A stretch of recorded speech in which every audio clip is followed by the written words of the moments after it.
First of all, because it's Guillermo's dream project since he was a kid. But it's also the third movement of a triptych, which starts with The Shape of Water, creature, Pinocchio, creature, and Frankenstein, the creature. So it's three stories about love, empathy, for the difference, for people who are different. I say people, but creatures who are different. And I think this subject is universal. It's a subject that needs to be heard today. And so we had three movies to build something, and this one is like the finale of the three stories, and with a canvas. I mean, the way Guillermo gave me the space to write music is I can go from a little solo violin to a huge symphonic orchestra with choir. It's everything a composer can dream of.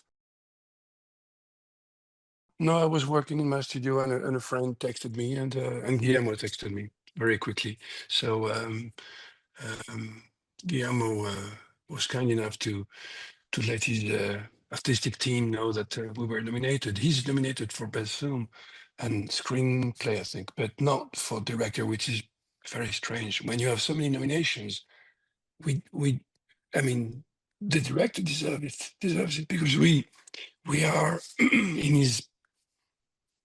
I mean, we depend on him. It's him guiding us.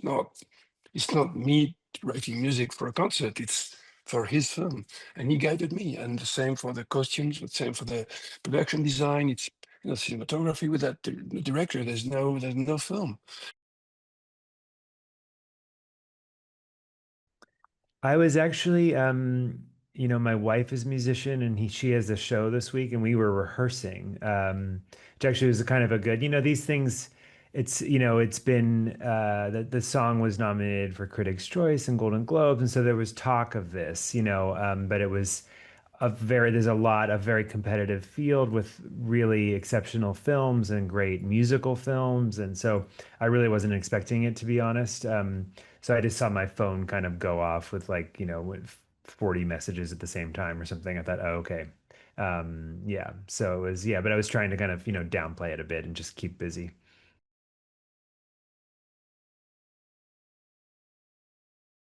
Yeah, I mean, I think that Train Dreams is a film about grief and loss and human empathy, and at a time when so many movies are made about exceptional people or stories, and which we need as well.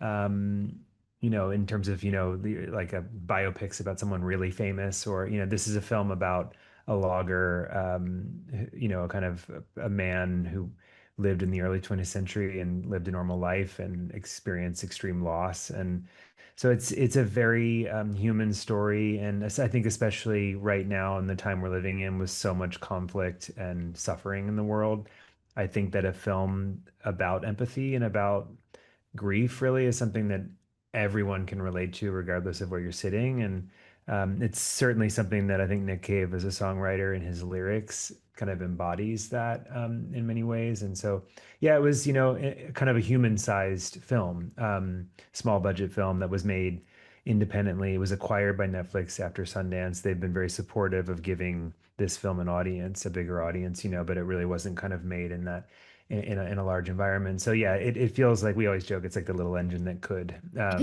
the film has kind of grown over the past year and touched people. And so I wrote the score for the movie as well, which I'm really proud of. And then to do the song was just sort of icing on the cake.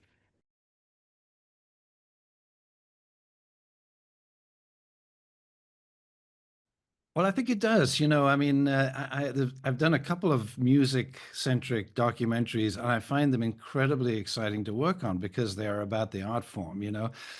And so this one in particular being about Verdi and Verdi's music and his retirement home that he built for opera singers and musicians. I mean, what could be more amazing than that? So, uh, so yeah, it's extra special, I think.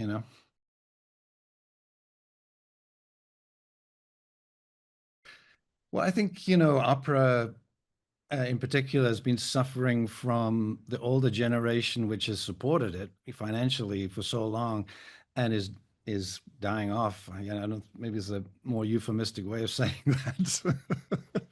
um, and so, we need to bring in a younger generation.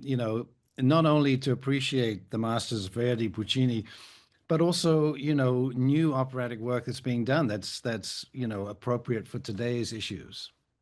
Um, Abs- yeah, so I think, in terms of all that, it's really great.